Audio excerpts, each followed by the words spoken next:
Затоа што времето е вака тмурно и си мислев што да зборувам.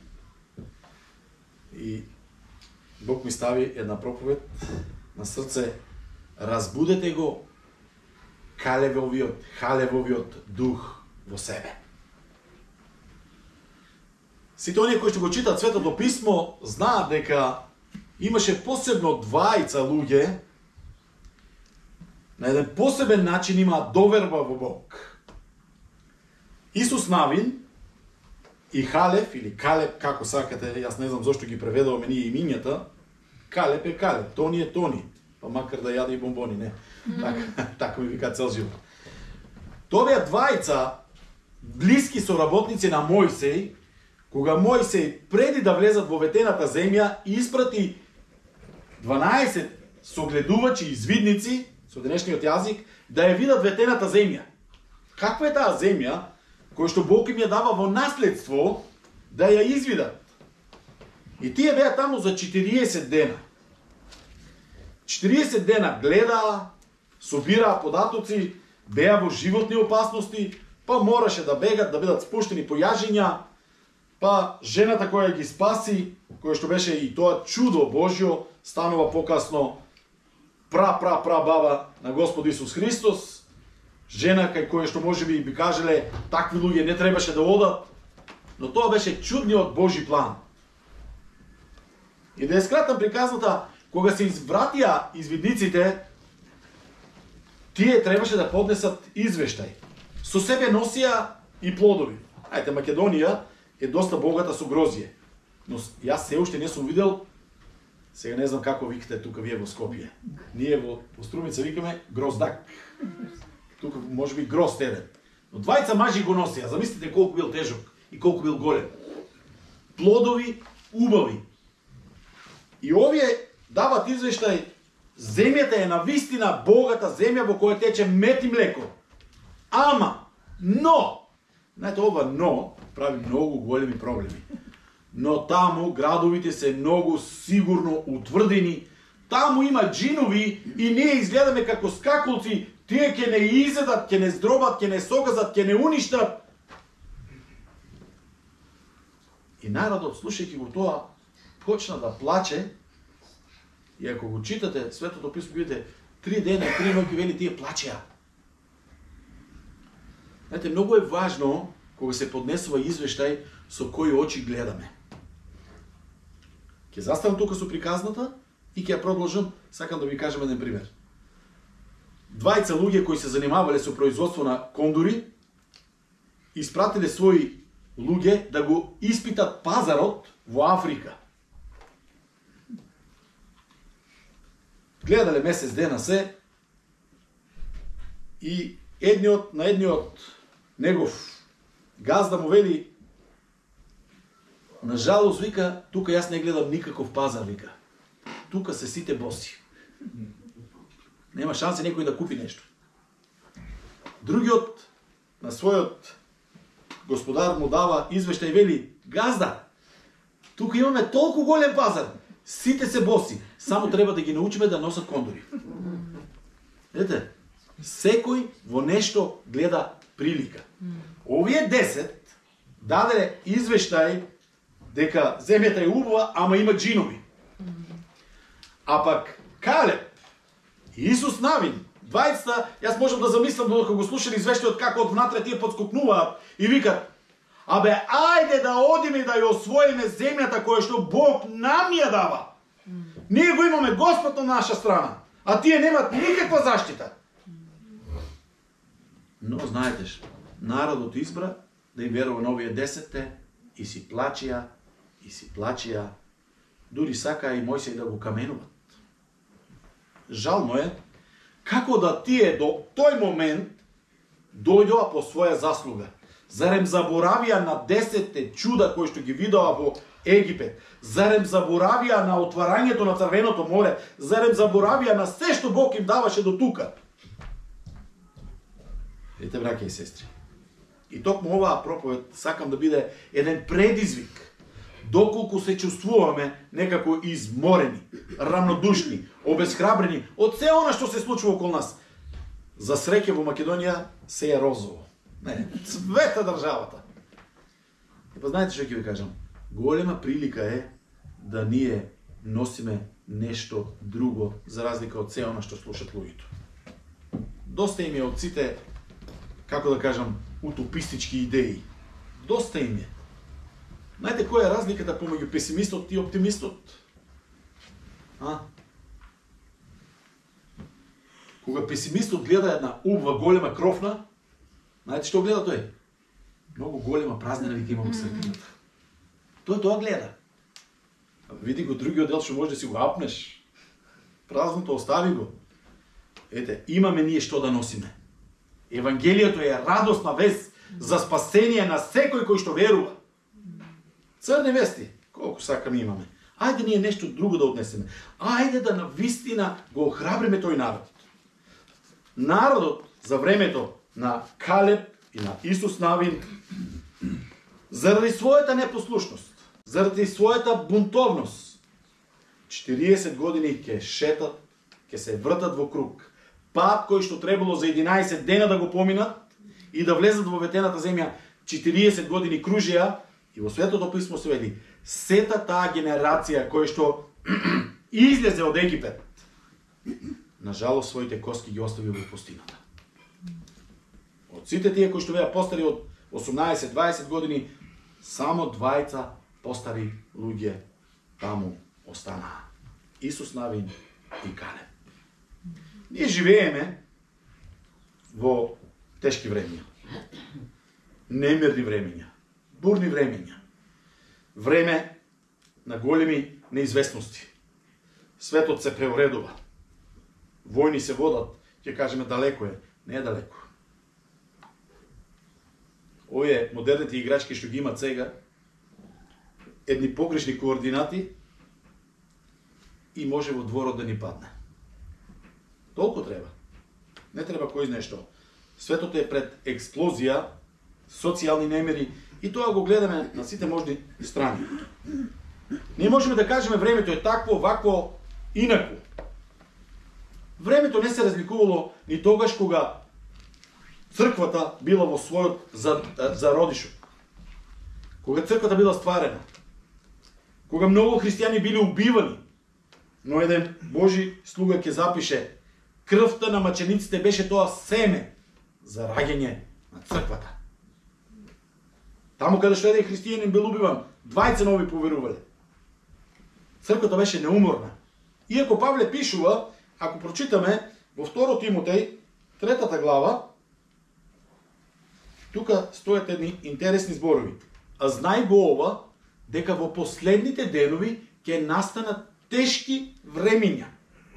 Зошто луѓето ќе бидат саможиви, горди, хулници, сребролюбци, самофалци, хулители, непокорни на родителите, неблагодарни, несвети, без природна љубов, непомирливи, клеветници, невоздржани, жестоки, непријатели на доброто, предавници, избувливи, надуени, повеќе сластолюбци, а не боголюбиви, кои имаат изглед на побожност, но од силата Божја се откажале. Знаете, по улиците на Македонија, ако излеземе и прашаме дали веруват луѓето во Бог, сите веруват во Бог. Нема неверници во нашиот народ. Но колку од тие луѓе веруват вистина? Верувам во Отецот, верувам во Синот, верувам во Светиот Дух, верувам дека е зачнат од Ева Марија, верувам дека умре за мене, за моите гревови, верувам дека воскресна и дека се вознесе и дека тој ќе дојде повторно. Кој е дојдел од горе? Пред месец дена нема. Се поздравувавме. Христос воскресна, навистина воскресна и на многу мажи од зградата кога се собираме така, сакаат да слушнат. Знаете, сакаат да слушнат. Абе, кој е дојдел од горе? Да не е това некоја човечка идеологија. Па не знам, викам, пред 3-4 недели ти самиот ми кажа дека Христос воскреснал. Што ми кажа? Навистина воскреснал. Сега, што е проблемот? Видите, вистинската вера доаѓа кога човек лично ќе го доживее Бог. Јас оваа година, еве, јуни месец доаѓа, 14 јуни, 40 години правам од кога мојот живот го предадов на Исус Христос.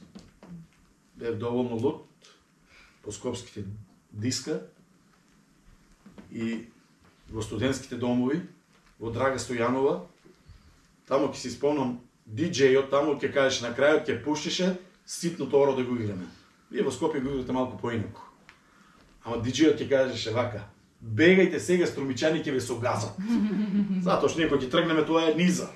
А не имаше доста, веројатно половината од тие кои што бевме таму бееме од Струмица. Но кога Бог го доживеа во моето срце, ја знаев дека ја сум ново создание, дека сум нов човек. Старото помина. Видите, кога човек ќе го доживее Бог, работите се менуваат. Кога гледате од Божја перспектива, вие нема да гледате на големите джинови, на високите цидови, ќе гледате на големиот Бог. А што е тој джин наспроти големиот Бог? Па зарем тие го отворија морето? Па не ли им кажа Мојсей: бидете мирни, бидете тивки, немојте да паничите и гледајте што Бог прави. И тие видоа, поминаа како по суво, видоа дека најсилната војска во тоа време во еден момент се удави. Знаете, мнозина изгледаат како некој млад христијанин кога го читал Светото писмо и кога го читал овој настан и вика: војската на фараонот се удави во Црвеното море од кога Израел помина.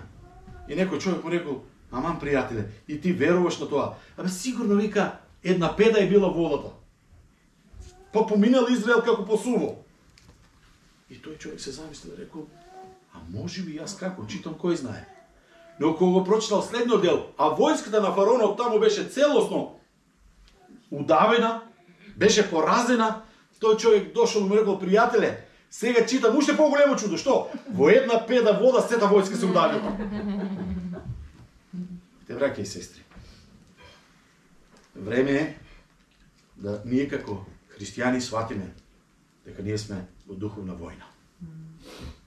Нема играчка. Да се разбереме.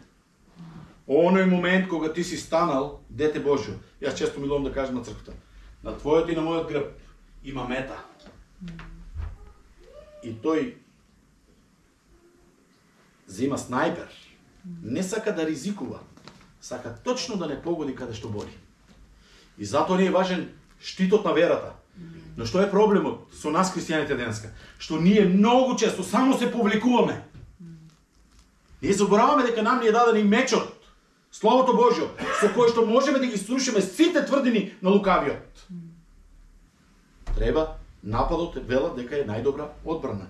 Ние често пати само се повлекуваме и црквата, на жалост, во текот на историјата, само се повлекувала компромис, до каде дојде црквата? До слепа улица.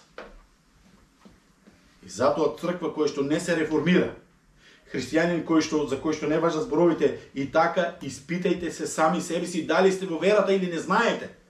Испитајте се, затоа што можеме да се најдеме еден ден пред Господа мислејќи, како што вели Словото Божјо, мислејќи дека се облечен да застанеш гол. Зашто мнозина во тој ден ќе застанат пред Господа и ќе викат: Господи, Господи, во Твое име. Тој ќе им каже: бегате, не ве познавам. Знаете која е разликата меѓу религијата и верата во живиот Бог? Религијата вели: направи го тоа и ќе се спасиш. Верата во живиот Бог вели: се е направено. Делото на спасение, на откуп е направено. И нашите херои тука веруваа во еден жив Бог. Веруваа дека тој на вистина е со нив и дека таа земја им ја дава на нив. Сега е време на вистина тој дух на Калеб да го разбудиме. Време е да нашите плугови, како што вели пророкот Јоил во 4 глава, 9 и 10 стих, да ги прековаме и да направиме од нив лакови стрели, а да навистина од нашите српови, тој вели: направете си копија. Време е да Словото Божјо, кое што е меч со две острици, да знаеме како да го користиме. Зашто Словото за крстот е безумство за тие што гинат, но за нас кои се спасуваме, тоа е сила Божја. Знаете, проблемот е што со текот на времето како одминува, ние знаеме да се опуштиме и да станеме на некој начин дремливи, поспани, сонливи, како милувате, исто е. кога еден човек е во состојба да биде сонлив. Сите сме го искусили тоа. Може би Валя ќе ни каже повеќе што се случува со нашиот мозок, но јас знам кога сум сонлив, ќе се обтегнам, гледам, ама ништо не може да видам. Тогаш сум на релакс, ништо не ми се презима, со задоволство би си ја земал перницата и да си спијам. Видите, во една таква состојба, кога вели Словото Божјо беше време за војна, и кога Давид не отиде на војна, тој го направи еден од најстрашните гревови. Видите, тоа е состојба на телото и умот, во која нашиот нервен систем е, не знам како да кажам, неактивен. Ставен си во мирување. Гледаш, но не фокусираш. Слушаш, ама тоа е нејасно, како од подземјето да доаѓа нешто. Не си свесен за се што се случува околу тебе. Видите, браќа и сестри, не е важно колку сте силни, колку сте големи, колку сте цврсти. А ако се наоѓате во состојба да сте сонливи, тогаш навистина време е да се припремите за борба. Зашто Словото Божјо, без некого да плашам, јас сум по природа оптимист и христијанин да биде утопист за мене е несфатливо. И никога не сакам да плашам, но време е да бидеме спремни, зашто во последните денови ќе настапат тешки времиња. Јас не сакам да проповедам лесно евангелие. Знаете, често пати, и јас тоа го правам и денеска, и многу пати на некои луѓе им викаме, абе само поверувај во Исус Христос и знаеш како ќе ти тргне, секи ти е добро.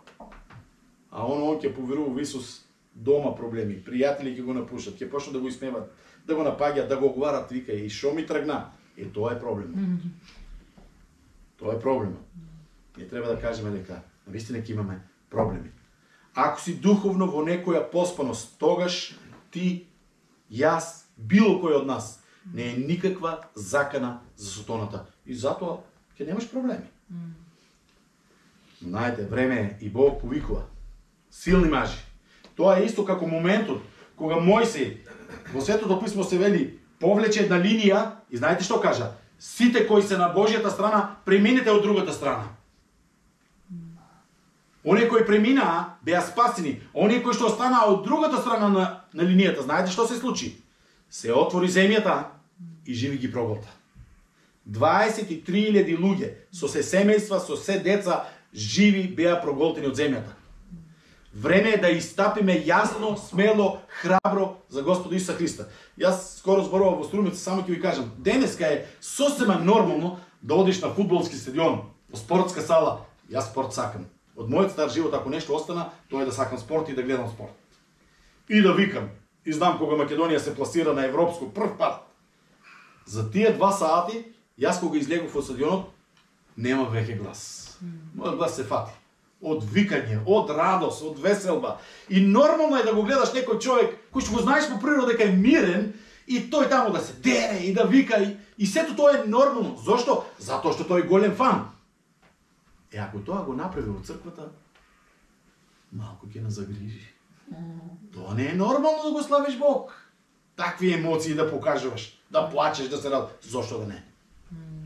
Не гледам, но Сатаната успеал да даде мисија дека во црквата сите треба да сме како мумии.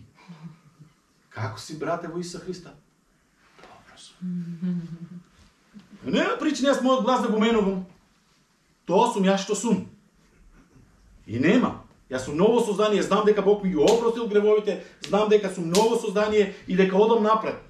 Дали ќе имам проблеми? 100% ќе имам проблеми. Дали ќе имам неволи? Имам неволи. Дали поминувам во тешки ситуации? Поминувам низ тешки ситуации. Дали ме боли? Ме боли. И што треба сега да правам? Можам цел живот да плачам. Но се зависи. Ги подигам моите очи кон горите, од каде помошта доаѓа. Тие заборавија во својата успаност, поспаност, сонливост, заборавија кој е со нив. Тие не го послушаа советот на Калеб. Ајде да одиме и да ја земеме земјата која што Господ нам ни ја даде. Ние го имаме Господ, а тие немаат никаква заштита. Од каде го знаеме тоа? Па ние читаме дека Раав им кажа, ние кога слушнавме дека Бог е со вас, нашите срца се растопија.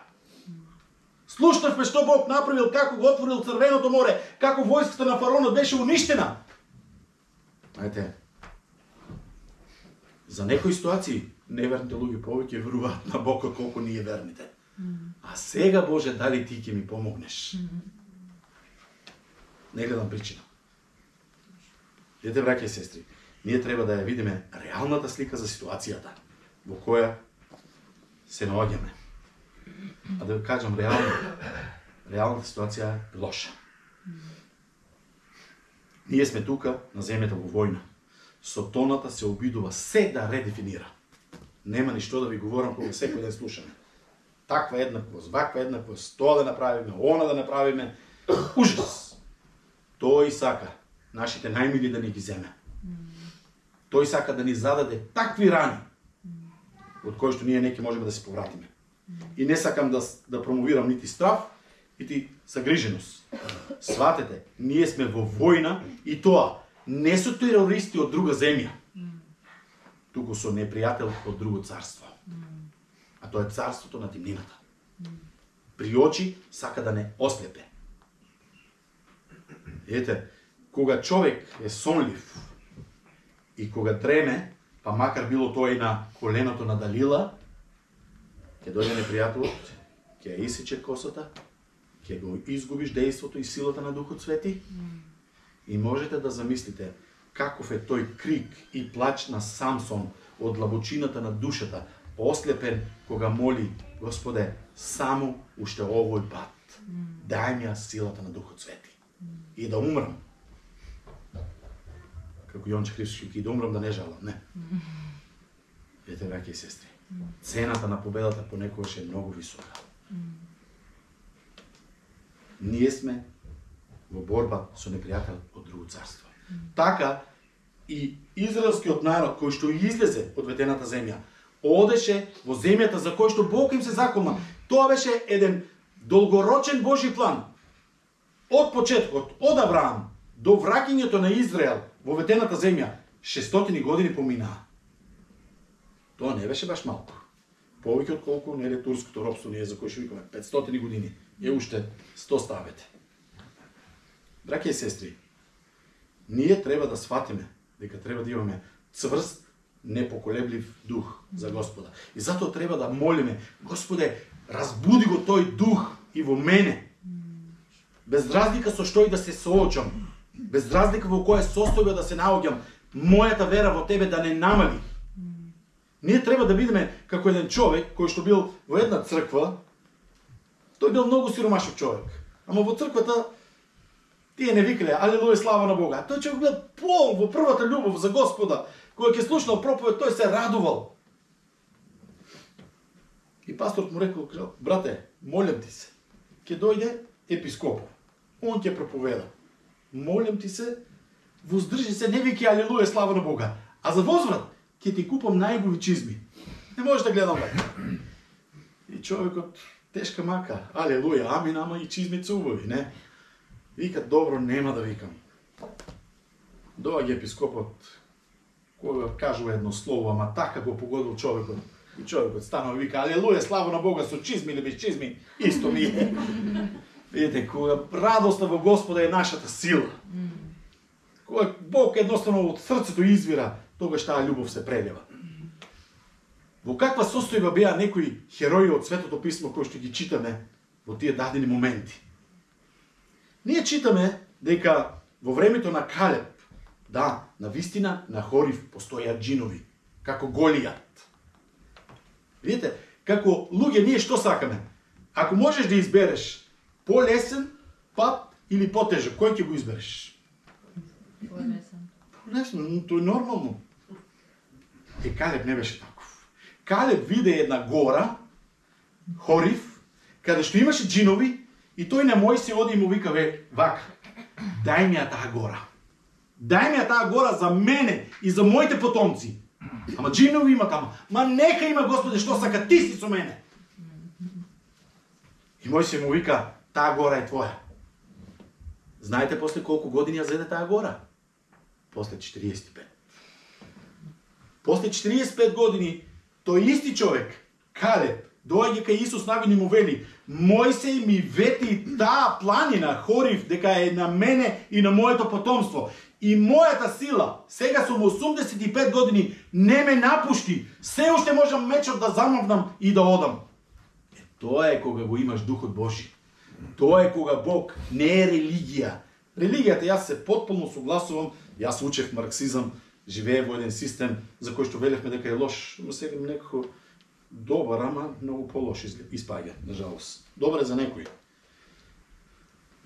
Навистина религијата е опиум за народот. Јас се потполно согласувам. Но мојот Бог не е религија. Тој е мој спасител, тој е мој бранител, тој е мој заштитник.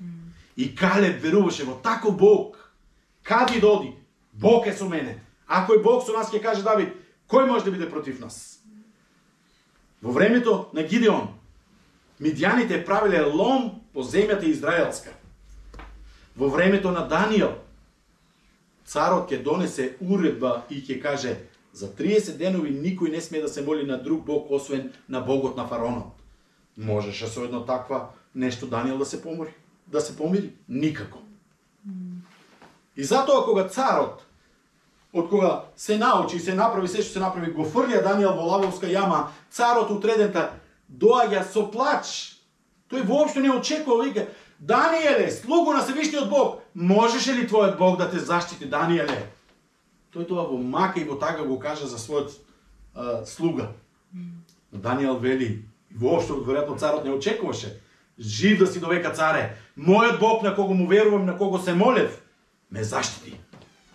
И тоа е вера. Ма лавови, Бог направи уста на лавовите да се затворат. Седрах, Месах и Авденаго се соочија со огнена печка, 7 пати посилен оган. И вели, кога ги фрлиле, оние стражени кои ги фрлиле, изгореле и умрле. А тие внатре беа и 1/4 ги придружи. Тие му кажа на царот: нашиот Бог може да не заштити, но и да не заштити, царе, ние нема да се поклониме на твојот кип. И после настанува пресвртот. Никој нема да слави друг Бог, освен Богот на Седрах, Месах и Авденаго. Брати и сестро, може би ти си еден, сам си во твојот дом, како христијанин. Знаете што? Ова слово носи промена. Амен. Ова слово. Јас кога поверував во 83 година, ми се врати сликата, кога 72 или 73 мојот прадедо почина, знам дека неговите некои важни работи ги собраа во еден дрвен сандук. И знам каде го ставија.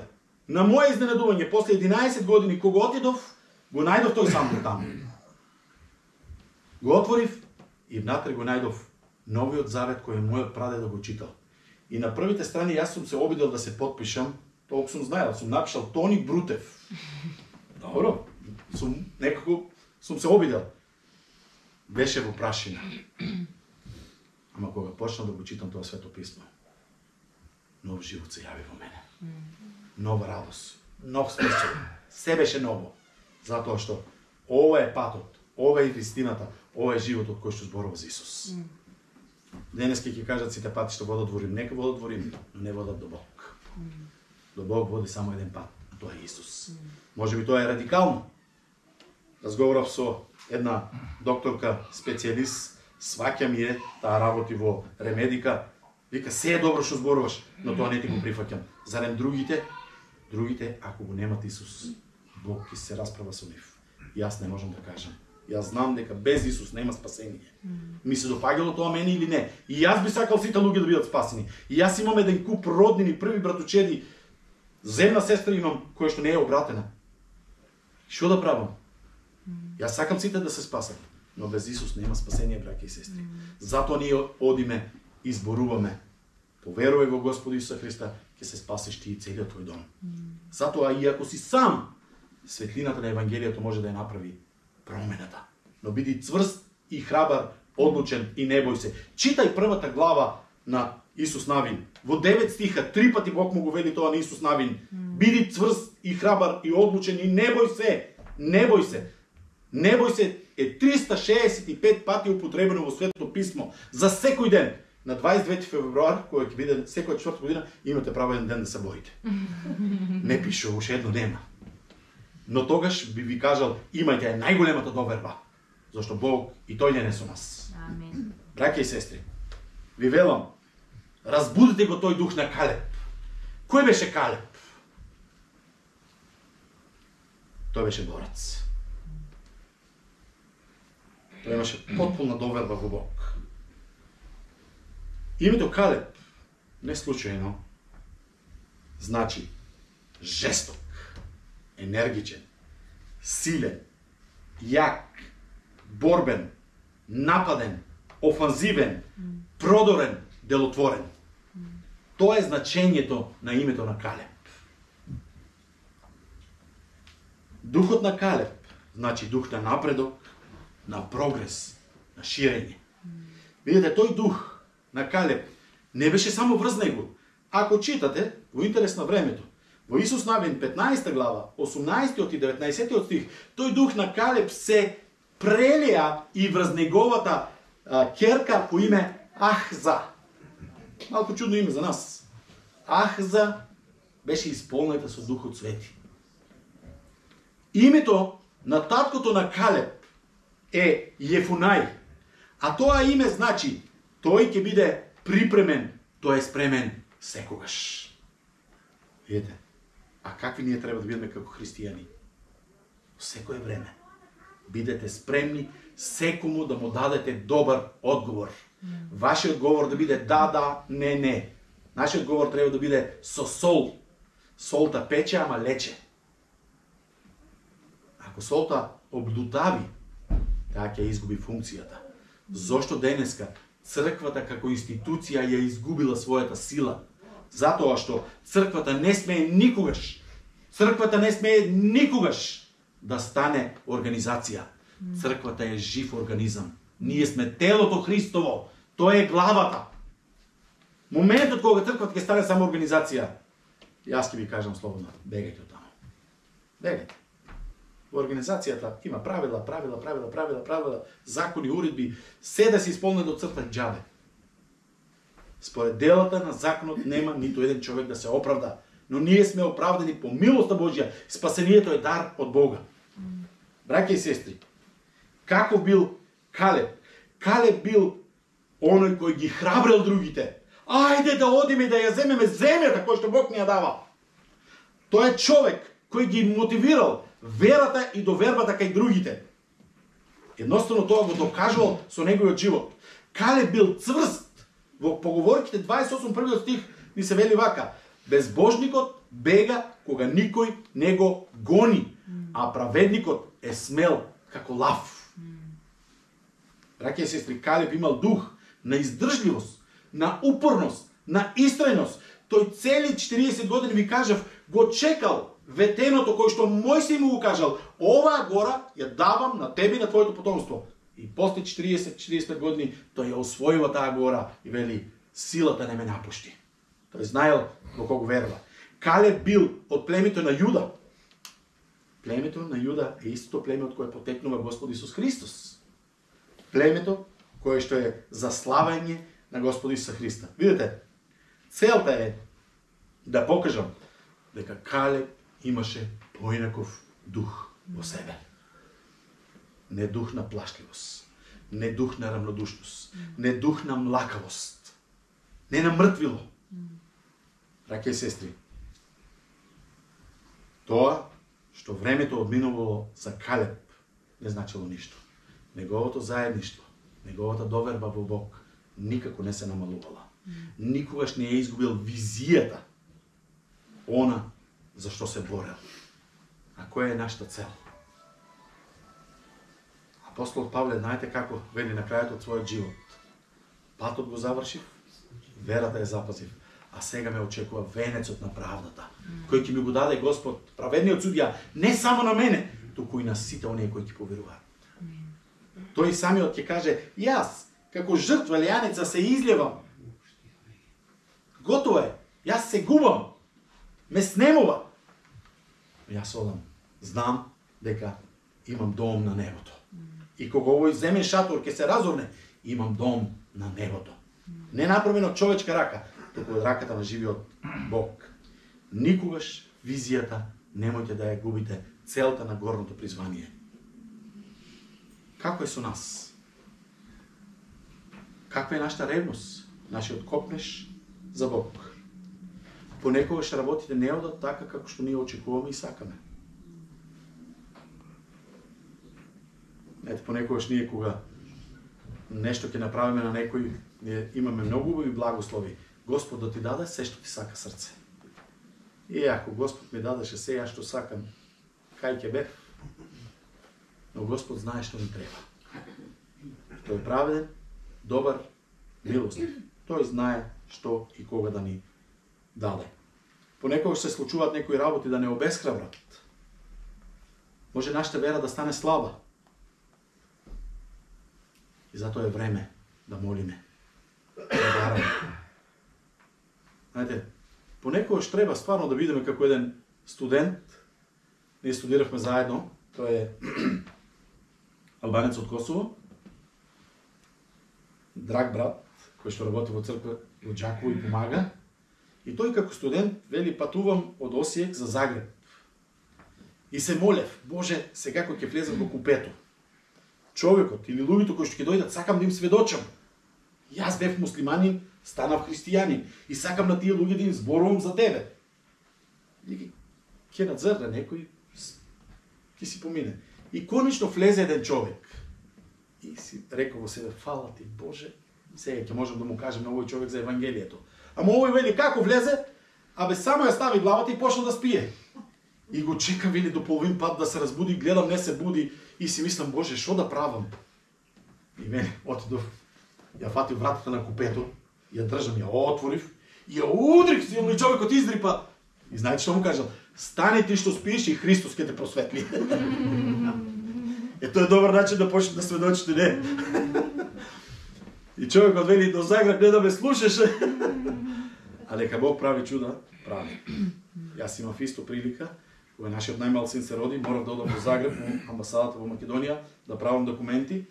И таму влезе во купето еден човек исто од Осијек, помлад беше од мене неколку години, и почнавме да разговараме кој сум јас, што сум јас, кој е тој, што работи тој, и му кажав дека студирам теологија, ќе се враќам во Македонија, ќе го проповедам Евангелието. Тој ме слушаше, знаете, тој беше инженер по информатика, продаваше такви Макинтоши компјутери, мислам ти беше.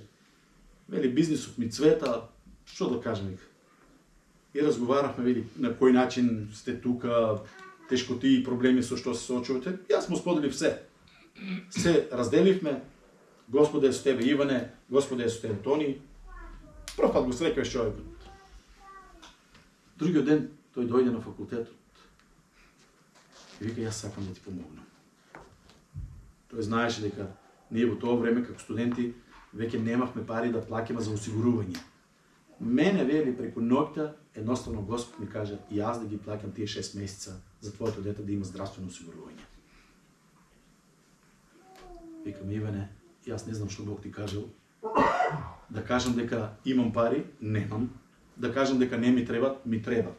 Ако Бог ти ставил и тој 6 месеци не го плакише осигурувањето на нашиот најмал син, а Филип беше посебен случај, прерано родено дете, нема доктори кои што не посетивме.